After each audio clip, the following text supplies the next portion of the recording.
Time हुआ है, ये हो रहे हैं 7:45। हम अपने सीन करते रहना, हमने ना मुर्तजा का लास्ट देखना है, उसके बाद वो लेकिन मुनासिब है मैं कर लूँ या कल के हम कल पे कोई और बता अरेंज कर लें।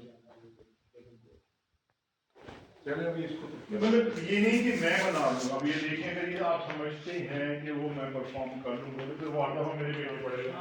जाहिर है फिर फैसल में ये देखिए कि वो नहीं आता है खरा तो मेरा करना मुनासिब है या नहीं। सर आपसे ही करवाएंगे वो, नहीं तो फिर ये नहीं कर या कल पे फिर कोई और बंदा रख ले, देख लें अगर वो अवेलेबल होना चाहिए।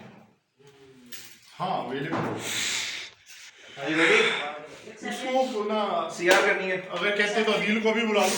आ जाओ, हाँ लगाओ, करो करो, बाल सही करो इसके।